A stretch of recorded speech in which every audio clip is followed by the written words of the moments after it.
Good morning student. BSc first year में chemistry के video upload कर रहे हैं अपने, और अभी तक केमिस्ट्री का बेटा एक ही वीडियो अपलोड कर पाए अपने। सेकंड वीडियो नेटवर्क की प्रॉब्लम के कारण अपलोड नहीं हो पाया था। आज अपने बात कर रहे थे, उस दिन अपने टॉपिक शुरू किया था स्टीरियो केमिस्ट्री, त्रिविम रसायन, और इस पर चर्चा करेंगे आज अपने। ठीक है जी। और त्रिविम रसायन के अंदर आपने बताया था कि अपने को चर्चा करनी है मेनली किसकी? त्रिविम समावयवता की। किसकी चर्चा करनी है? त्रिविम समावयवता की। कितने प्रकार की थी त्रिविम समावयवता? स्टीरियो आइसोमेरिज्म दो प्रकार की। कौन कौन सी? एक तो होती है अभिविन्यासी समावयवता। कौन सी है? अभिविन्यासी। और एक है स्वरूपनीय समावयवता। अभिविन्यासी समावयवता तो आप क्या कहते हो? कॉन्फिग्यूरेशनल। और इसे क्या कहते हैं? कन्फर्मेंशनल। और फिर ये जो अभिविन्यासी समावयवता है बेटा जी, ये दो प्रकार की है। कौन कौन सी थी? एक होती है ज्यामितीय समावयवता, जियोमेट्रिकल आइसोमेरिज्म, और एक होती है प्रकाशिक समावयवता, ऑप्टिकल आइसोमेरिज्म। आज अपने चर्चा करेंगे किसके बारे में? ज्यामितीय समावयवता के बारे में। ठीक है, देखिए जी क्या है। अगर आपसे डेफिनेशन पूछे तो क्या कहोगे बताओ?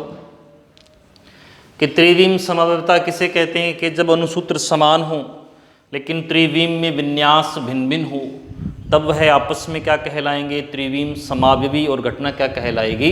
त्रिविम समावयवता।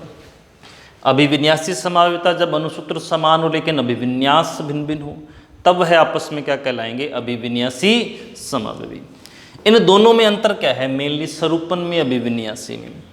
अभिविन्यासी समावयवता वही यौगिक दर्शाएंगे जिनमें प्रतिबाधित घूर्णन पाया जाता हो। क्या पाया जाता हो? प्रतिबाधित घूर्णन।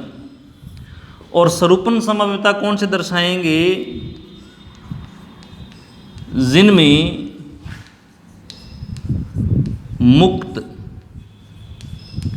घूर्णन पाया जाता हो। कैसा घूर्णन हो? मुक्त घूर्णन। अब सर जी ये प्रतिबाधित घूर्णन क्या है, मुक्त घूर्णन क्या है? याद करो, इसको बताने के लिए 11th में 12th में आपने पढ़ा था एक कीलिक प्रयोग। कैसा प्रयोग था? कीलिक। कैसे किया था? एक गत्ता ले लिया, चारकोल ले लिया, बोर्ड ले लिया, ठीक है। इसके अगर आप बीचों बीच में एक कील लगा देंगे तो ये घूमेगा फ्रीली, तब तो इस घूर्णन को क्या कहते हैं? मुक्त घूर्णन। लेकिन अगर दो कील लगा दें, एक ऊपर और एक नीचे, और अब घुमाएं, तो ये घूमेगा क्या? नहीं, थोड़ा सा मूव हो सकता है। इस घूर्णन को क्या कहते हैं? प्रतिबाधित घूर्णन। दो कील का मतलब डबल बॉन्ड, एक कील का मतलब सिंगल बॉन्ड। यानी कि मेनली जिसमें डबल बॉन्ड होगा वो कौन सी समावयवता दर्शाएंगे? अभिविन्यासी। और जिसमें सिंगल बॉन्ड आ जाएगा वो कैसी समावयवता दर्शाएंगे? स्वरूपन। अब अपने बात करते हैं आगे। एक और अच्छा प्रश्न है, मैं आपसे पूछूं। जैसे एथाइन है, CH ट्रिपल बॉन्ड CH, देखो 3 बॉन्ड हैं इसमें, ट्रिपल बॉन्ड। कि इस गत्ते पे अगर मैं 2 कील की जगह पे 3 कील लगा दूं तो बात तो वही है, प्रतिबाधित घूर्णन तो हो ही जाएगा ये भी, है ना। तो मैं आपसे पूछूं कि एथाइन, ये फॉर्मूला किसका है? एथाइन कह लो, एसिटिलीन कह लो। क्या एथाइन में अभिविन्यासी समावयवता होगी? क्या एथाइन यानी कि सारी की सारी एल्काइन आ जाए, एथाइन, मेथाइन, प्रोपाइन, ब्यूटाइन, कोई भी हो, क्या एल्काइन जिसमें कार्बन कार्बन में ट्रिपल बॉन्ड होता है, क्या वो अभिविन्यासी समव्यवता दर्शाते हैं? दर्शाते हैं तो कारण बताओ, नहीं दर्शाते तो भी कारण बताओ। तो जी बेटा जी इसमें प्रतिबाधित घूर्णन तो है, लेकिन ये अभिविन्यासी नहीं दर्शा सकता, क्योंकि अभिविन्यासी समावयवता किसका भाग है? त्रिविम का। त्रिविम का मतलब समझते हो ना, 3D, त्रिविमीय 3D। जबकि एल्काइन का संकरण क्या होता है? अगर इसमें कार्बन का संकरण निकालूं तो क्या आएगा? sp। क्या है? sp। और sp के लिए संरचना कैसी होती है? रेखीय। कैसी होती है? रेखीय। सभी एल्काइन रेखीय संरचना वाले होते हैं, तो क्या कोई रेखीय संरचना वाला त्रिविम समावयवता थोड़ी दर्शाते? उसकी संरचना भी तो त्रिविम होनी चाहिए। ठीक है, तो कहने का मतलब प्रश्न आता है, क्या एल्काइन श्रेणी में प्रतिबाधित घूर्णन होता है? होता है जी। तो फिर क्या वो अभिविन्यासी समावयवता दर्शाएंगे? नहीं दर्शाएंगे। क्यों नहीं दर्शाएंगे? क्योंकि उनकी संरचना कैसी होती है? रेखीय होती है। समझ में आ गई बात? और यानी कि एकल बंध वाले कौन से? एल्कीन। एकल बंध में तो कौन सा होता है मुख्यतः? एल्कीन। एल्कीन है और साइक्लोएल्कीन। साइक्लो में नहीं आएगा बेटा, सिर्फ एल्केन। एल्केन कौन सी समावयवता दर्शाते हैं? सरूपन समावयवता।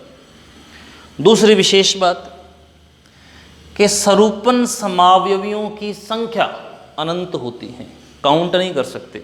अगर आप एक गत्ते के ऊपर एक कील लगा के घुमाओगे तो नहीं कितनी बार ही घूम लेगा, कहाँ कहाँ घूमेगा, किस किस सब विन्यास में घूमेगा, नहीं आइडेंटिफाई कर सकते। यानी कि सरूपन समावयवियों की संख्या अनंत होती है, जबकि अभिविन्यासी में तो निश्चित है, निकालेंगे।